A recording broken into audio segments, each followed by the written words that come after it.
Heart کے problem زیادہ تر جب ہوتے ہیں تو وہ کولیسٹرول کی زیادتی کی وجہ سے ہوتے ہیں، یا اس میں اگر نمک وغیرہ زیادہ استعمال کیا ہے، جن کو ہارٹ مسل ویک ہیں یا ہارٹ فیلئر ہے یا بلڈ پریشر ہے، ان کو پرابلم ہو سکتے ہیں.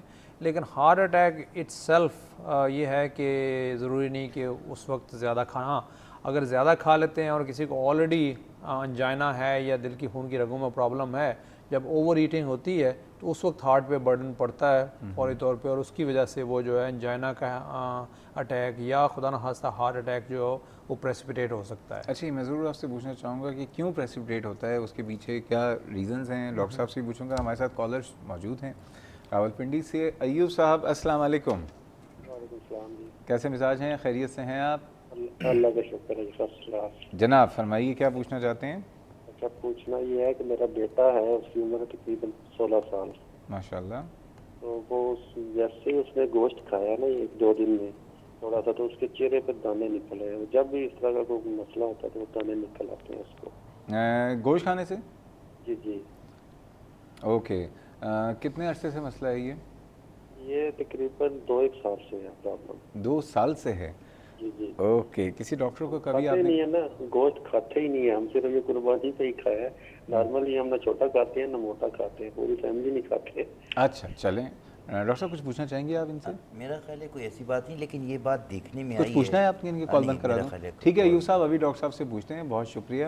پہلے ان کے سوال کا جواب دیں، پھر آپ کے لیے بہت سارے سوال کا جواب یہ کہ that is with me as well کہ I key not take the یہ meat of the cow beef.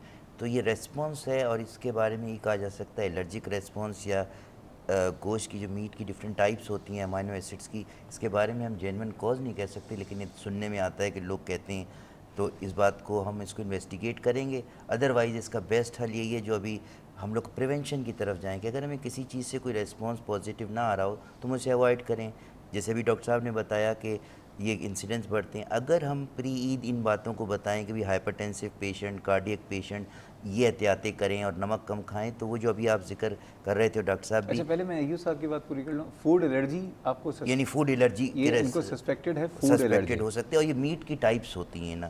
تو اس کے لیے کریں تو کیا کریں یہ اس کے لیے یہ میرا خیال ہے الرجسٹ سے رابطہ کریں، یا یہ دیکھیں اسکن سے کہ اس کا روٹ کاز بیہائنڈ کیا ہے، کتنی مقدار میں کھانے سے ہوتا ہے، یا واقعی یہ ہے یا کچھ اور مطلب ریزن ہو سکتا ہے. فزیشین کے پاس ایک دفعہ جا کے ان کو چیک ضرور کروائیں کہ ان کو الرجی ہو رہی ہے تو اس کا ریزن کیا ہے. اور ان کو جو ہے ریڈ میٹ سے الرجی، ریڈ میٹ میں وہ بھی انہوں نے بیف والا جو کہا نا کاؤ کا، اور کہا کہ گوٹ میٹ ہم کھاتے ہیں، انہوں نے کہا نا کہ بکری کا مرغی کا اس سے ریسپانس نہیں ہوتا.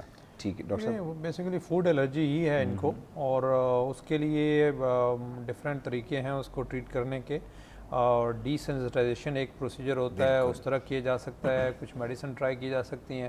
بیسٹ آپشن تو یہی ہوتا ہے اوائڈ کیا جائے.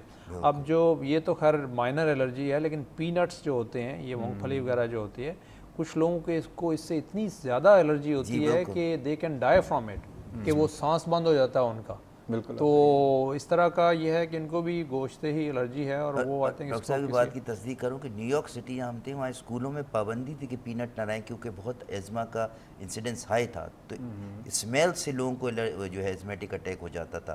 تو وہاں کی نرسنگ اسکولس کی ان کو ہمیشہ ایمرجنسی ریڈی، کیونکہ ڈیتھ جو ہے ود ان 3 to 5 منٹس ہو جاتی ہے. ہمارے یہاں الرجی کے سینٹرز بہت زیادہ ہیں نہیں ڈاکٹر صاحب. ہے ہی نہیں ہے، بالکل نہیں ہے. مطلب ابھی یہ ان کو میں بیچارے ہو سکتا ہے پنڈی میں تو کوئی سینٹر مجھے نہیں پتا ہے یا نہیں ہے. اسلام آباد میں ہے، یعنی اگر آپ جائیں ICH میں میرے علم میں ہے کہ وہاں اسلام آباد میں الرجی اسپیشلسٹ ہیں. اچھا جی.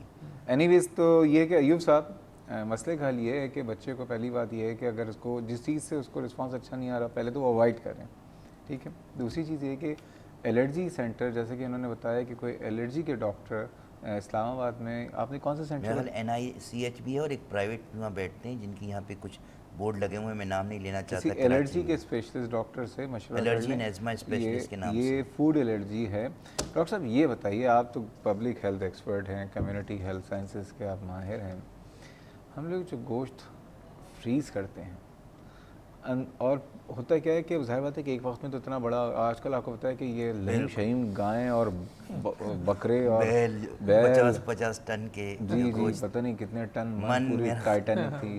تو ان کا گوشت ظاہر بات ہے کنزیوم تو کریں گے، اور جو کنزپشن ہے وہ ایک دن میں نہیں ہو سکتی. ٹھیک ہے. پیٹ ہے، لالو کھیت تھوڑی ہے. تو اب یہ ہے کہ کتنے دن تک اس کی فریز کتنے دن تک کیا جا سکتا اس میں 2-3 ایشو ہیں. ایک تو پاکستان میں لائٹ نہیں ہے تو فریز اور ڈی فروسٹ کرنے کا ایشو عمل اگر ہو رہا ہے, اگر آپ کا ریفریجریٹر بیک اپ پہ نہیں ہے اور ٹائم زیادہ ہے جو 12-16, تو یہ تو عقل مندی نہیں ہے. میں یہ سمجھتا ہوں ایکسپرٹ ڈفرینٹ کہیں گے 15 دن سے with in a month consume کر لیں. یہ 6 مہینے 3 مہینے کا تصور زیرو ہے. ویسے بھی لوگ کہتے ہیں 6 مہینے تک کر سکتے ہیں. ایجوکیٹڈ ملکوں میں اور ڈیولپ ورلڈ میں بھی اس کے میٹ کی کوالٹی جب آپ ڈی فریز کرتے ہیں, ڈی فروسٹ کرتے ہیں, تو خراب ہو جاتی ہے اس کے امائنو ایسڈس کی, پھر اس کے اندر چانسز آپ کے انفیکشن کے, بوچولیزم کے. تو میں تو یہ سمجھتا ہوں ایون اگر لائٹ بھی موجود ہو تب بھی اس کو 1 مہینے یا 2 مہینے سے زیادہ تو بالکل. لیکن ہمارے یہاں تو وہی والی بات کہ لوڈ شیڈنگ ہوتی ہے, اور لوڈ شیڈنگ کئی گھنٹے ہوتی ہے, کئی گھنٹے آپ کا بالکل نہیں کرنا چاہیے 15 دن کے بعد, اور اس کو کنزیوم کریں. بلکہ یہ کریں کہ جو گوشت اپنے لیے رکھتے ہیں وہ غریبوں میں بانٹ دیں, رشتہ داروں کو, اور وہ جو باقی جو سب سے برا گوشت ہے وہ خود کھا لیں, تاکہ کم سے کم ثواب کما لیں. اگر بکرا کھا کے فریزر ہی میں رکھنا تھا تو پھر قربانی نہ کرتے, کسی اور دن ہی بکرا کٹوا لیں.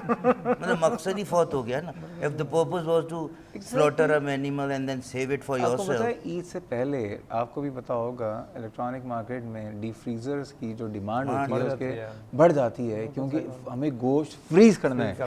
اب اللہ کے بندوں یہ سوچ لو کہ ہمارے ملک میں کے سی والوں یا لیسکو والوں نے ہمارے لیے تو فریزنگ والا معاملہ بھی نہیں ختم کر دیا ہے.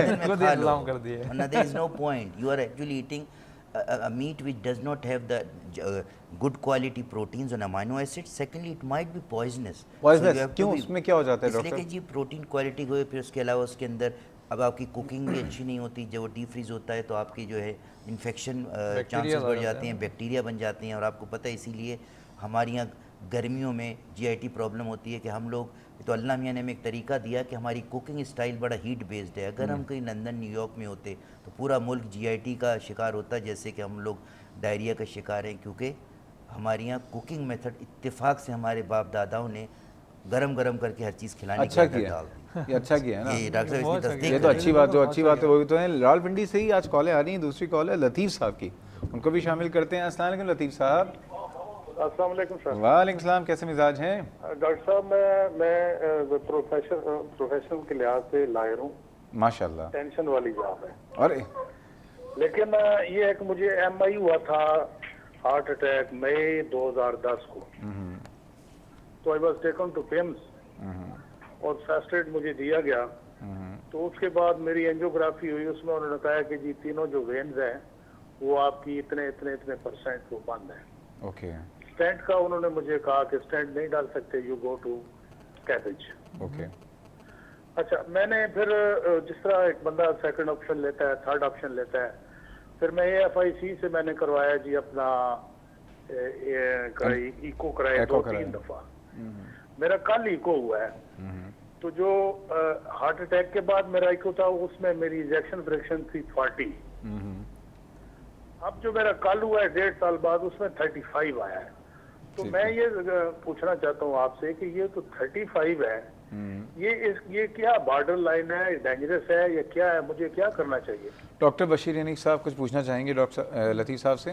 ابھی ان کو کوئی سمٹمز ہوتے ہیں, کوئی چیسٹ پین وغیرہ یا سانس پھولتا ہے چلنے پھرنے میں آپ کا؟ ڈاکٹر صاحب اس طرح ہے کہ جب مجھے ہارٹ اٹیک ہوا تھا نا, اس سے پہلے مجھے انجینا بڑا شدید ہوتا تھا. کوئی ٹینشن ہوتی, کوئی اسٹریس ہوتا تو دل کے ایک خاص مقام پہ مجھے درد شروع ہو جاتا. اس طرح کا درد اب نہیں ہوتا؟ آج کل درد نہیں ہوتا مجھے میں کافی ٹینشن والی, میں نے آپ کو کہا نا. جی بالکل. اس کے باوجود مجھے تھوڑا سا سانس ضرور پھولتا ہے, میں زیادہ تیز واک نہیں کر سکتا, لیکن وہ درد نہیں ہے. اچھا, آپ کی عمر کتنی ہے؟ میرا انجیکشن فریکشن ڈاؤن ہو گیا ہے. I am very worried. میں بتاتا ہوں. آپ کی عمر پوچھ سکتے ہیں؟ 55 ہے جی. جی 55. اچھا جی, ماشاءاللہ, اللہ تعالیٰ آپ کو لمبی زندگی دے, صحت کے ساتھ دے. ڈاکٹر بشیر حنیف صاحب بھی ہمارے ساتھ موجود ہیں, ڈاکٹر علی عمران بھی موجود ہیں, لطیف صاحب کا بھی سوال ہے, باقی آپ لوگ بھی سوال کر سکتے ہیں جو کہ پوچھنا چاہتے ہیں, کیونکہ بہت اچھے کارڈیولوجسٹ, بہت اچھے گلوبل پبلک ہیلتھ ایکسپرٹ موجود ہیں. لیکن جا رہے ہیں چھوٹے سے بریک پہ, ہمارے ساتھ رہیے گا.